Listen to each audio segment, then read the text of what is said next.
तो कहानी की शुरुआत में हमें एक लड़की दिखाई जाती है जिसका नाम सोयर होता है। जब वो रनिंग कर रही होती है तभी अचानक उसको किसी का कॉल आता है। कॉल में उसको जॉब इंटरव्यू के लिए बताया जाता है। हालांकि ये बात सुन के खुश हो जाती है क्योंकि बहुत टाइम से उसको एक भी जॉब नहीं मिल रही थी। जॉब न होने से कारण वो बहुत परेशान रहती थी, इसलिए इस बार वो अपने माता पिता को बिना बताए निकल जाती है जॉब इंटरव्यू के लिए। मेन रोड पे ट्रैफिक होने के कारण वो मोबाइल का जीपीएस यूज करके दूसरे रास्ते पे निकल जाती है। काफी देर ड्राइविंग करने के बाद आगे जाके उसको रास्ता बंद दिखता है। वो फिर मैप चेक करती है पर उसको एक भी रास्ता नहीं दिखता, तो वो वहां से यू टर्न लेके एक दूसरे रास्ते पे निकल जाती है, पर वो भी रास्ता बंद होता है। फिर वो गुस्से में आके अपना फोन पिछली सीट में फेंक देती है और कार में रखा एक नक्शा लेके बाहर जाके अपना दूसरा रास्ता चेक करने लगती है। जब भी वो मैप चेक कर रही होती तभी आसपास हमको दो लड़के दिखाए जाते हैं। उनको लगता है कि लड़की ने उनको देख लिया है, तो वो अपनी गाड़ी लेके उस लड़के के पास जाते हैं। लड़का आके एक का नाम बग बताता है और दूसरे का हॉलस्टर। तभी बग सोहेल को बताता है तुमको कुछ मदद की जरूरत है क्या, पर सोहेल अकेली होती इसलिए उनको मना कर देती है। पर वो मना करने के बावजूद वो लोग उनके साथ जबरदस्ती करते हैं। तभी तुरंत वो दोनों लड़की के ऊपर हमला करते हैं, पर सोहेल अपनी जान बचा के वहां से जल्दी से निकल जाते हैं जंगल की ओर। वो दोनों लड़का उसका पीछा करते हैं पर उसको ढूंढ नहीं पाते। सोहेल एक चट्टान के पीछे छुप जाती है और अपना घायल पैर अपनी टी शर्ट से छुपा लेती है। कुछ देर बाद वो दोनों लड़के हार मान के चले जाते हैं। घायल और डरी हुई सोहेल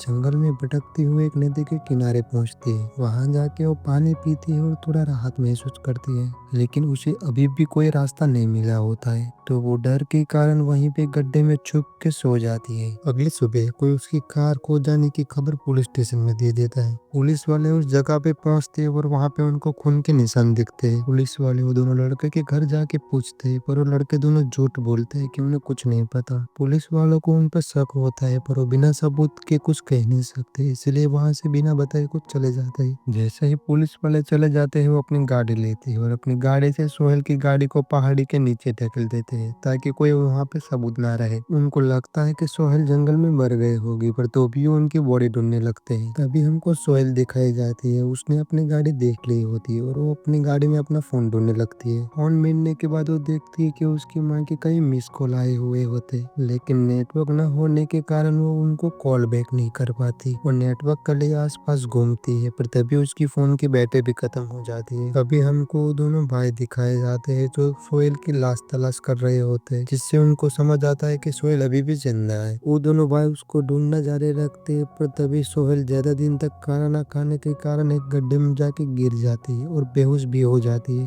और अगली सुबह जब वो उठती है तो वो किसी के घर में पाती है और वो देखती है कि उसके पैर किसी से बंधे हुए। तब एक बंदा गन लेके आता है और सोहेल उसको देख के डर जाती है, लेकिन वो लड़का अपना खुद का नाम बताता है और कहता है कि उसको कुछ नुकसान नहीं पहुंचाएगा। और उसने वो भी उसको बताया कि उसने उसको जंगल में बेहोश पाया था और उसको वहां से लेके अपने घर आ गया। लेकिन सोहेल को उसकी बातों पर भरोसा नहीं होता है। वो सामान कुछ उसके ऊपर फेंकती है और यह देख के लोवेल उसे अपनी सुरक्षा के लिए बांध देता है। फिर उसको खाना दे के बताता है कि उसको आराम की जरूरत है। फिर सोहेल अपनी कहानी बताती है कि दो बंदे ने उसको मारने की कोशिश की थी, इसकी वजह से वो जंगल में भाग के चली आई। जब वो बात कर रहे होते तो उनको बाहर से कार की आवाज सुनाई देती है। कार की आवाज सुन के सोहेल तुरंत मदद के लिए चिल्लाने लगती है, लेकिन वो उसको बताता है कि चिल्लाओ मत वरना बाहर जो लोग हैं उसको जान से मार देंगे। वो बाहर आके देखता है कौन है, पर हमें पता चलता है कि वो दोनों तो वही लोग हैं। और हमें पता चलता है कि यह लड़का इन दोनों का कजन ही होता है और इन लोगों के लिए ड्रग्स वगैरह बनाता है। और दोनों भाई लोवेल से पूछते हैं कि क्या तुमने किसी लड़की को यहाँ पे देखा, पर लोवेल कहता है मैंने किसी को यहाँ पर नहीं देखा। तभी सोहेल खिड़की से बाहर देखती है और उसे लगता है कि ये सब लोग मिले हुए हैं और सब लोग उसको मारने के लिए प्लान बना रहे हैं। तभी सोहेल केमिकल की मदद से अपने रस्सी छुड़ा लेती है। फिर वो दोनों भाई रूम के अंदर चेक करने के लिए आते हैं, पर उनको अंदर कोई पता नहीं मिलता। लोवेल किसी भी सबूत को नहीं रहने देती और जब वो दोनों भाई चले जाते हैं तो लोवेल सोहेल को ढूंढता है और उसे चेतावनी देता है कि अगली बार उसने उसकी बात नहीं मानी तो नतीजे अच्छे नहीं होंगे। एक दस दिन हमको सोहेल और लेवर बात करते हुए दिखाए जाते हैं और उन दोनों का रिश्ता थोड़ा दोस्त जैसा हो गया लगता है। और सोहेल उसको बताते हैं कि उसको इस जगह से बाहर निकलना है, लेकिन लोवेल उसको बताता है जबकि मेन हाईवे यहाँ से 10 किलोमीटर दूर है। उधर पैदल जाने में बहुत रास्ता खतरनाक है, लेकिन सोहेल उसे प्रॉमिस करता है जब उनके भाई कुछ दिनों के लिए बाहर जाएंगे तो उसकी बाहर भागने में मदद करेगा। अगले सुबह लोअर उसको एक चीज दिखाता है जो केमिकल होता है, और वो बताता है कि अगर इसमें चिंगारी लग गई तो पूरा टेलर उड़ जाएगा। और वो ये भी बताता है कि वो भी उसका काम खत्म करने के बाद उसके साथ बाहर चला जाएगा। हालांकि सोहेल थोड़ा उस पर भरोसा करने लगे थे, फिर भी वो एक छोटा सा चाकू लेके छुपा देती है अपनी सेफ्टी के लिए। लोअर सोहेल को सलाह देता है कि जब उनके भाई ड्रग का सामान लेके घर में आएगी तो वो बाहर छुप जाए। जब वो दोनों घर के अंदर आता है तो लोअर चालाकी से केमिकल छोड़ देता है।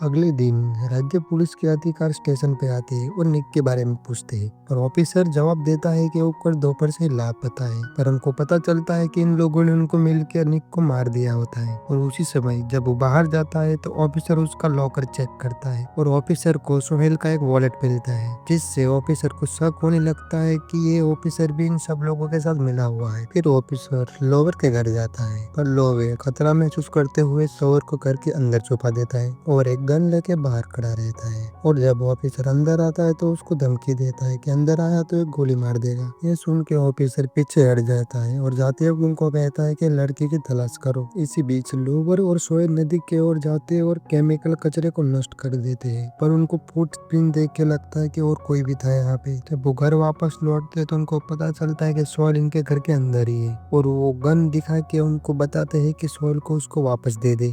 लोअल उसको बताता है कि मैंने इसकी काम करने के लिए रखा है, और वो सोहेल से कहता है कि चलो सबके लिए कॉफी बना के लेके आए। और इसी बात को सुन के वो समझ जाती है। सोहेल चुपके से उसके अंदर केमिकल मिला देती है और फिर उसको माइक्रोवेव में रख देते हैं। कुछ देर बाद एक धमाकेदार विस्फोट होता है जिसमें सब लोग घायल हो जाते हैं और वो दोनों बाहर निकल आते हैं। जैसे ही सोहेल भागने की कोशिश करती है, हॉलिस्टर बंदूक लेके सामने आ जाता है और लोअल उससे कहता है कि तुम भाग जाओ क्योंकि मैं तुम्हारे साथ नहीं आ सकता। ऐसा ही गोली मारने वाला होता है, लोअर उसको बीच में रोक लेता है और दोनों के बीच लड़ाई शुरू हो जाती है। उसी समय पीछे से पुलिस ऑफिसर आता है और लोअर को गोली मार देता है और उसकी वहां पर ही मौत हो जाती है। ऑफिसर बुक को बता रहा था कि मेरे को लोअर पे पहले से शक हो रहा था। इसके बाद ऑफिसर उसको भी गोली मार देता है और तब भी सोहेल जंगल से भागने में सफल हो जाती है और एक सुरक्षित जगह पर पहुंच जाती है। आखिरकार वो जंगल से बाहर तो निकल जाती है, पर वो अंदर से बहुत डरी हुई होती है। किसी तरह सोहेल सड़क पे तो पहुंच जाती है और वहां पे सड़क पर उसको गाड़ी रुकी हुई दिखती है पुलिस वालों की। गाड़ी में बैठने के बाद वो चौंक जाती है क्योंकि गाड़ी के अंदर वही ऑफिसर था। बात करने के दौरान सोहेल को एहसास होता है कि ये भी बक और हॉलिस्टर के साथ मिला हुआ है। पुलिस ऑफिसर उसे मदद करने के लिए बाहर एक नदी के पास ले जाता है, लेकिन फिर उसे पानी में डुबाकर मारने की कोशिश करता है। हालांकि सोहेल हार मानने वाली नहीं होती है। वो पहले से छुपाई हुए चाकू का इस्तेमाल करती है और वो पुलिस ऑफिसर को वहीं पे ही मार देती है। अभी लोअर बहुत थक गई होती है तो नदी से धीरे धीरे बाहर निकल के सड़क की ओर चलती है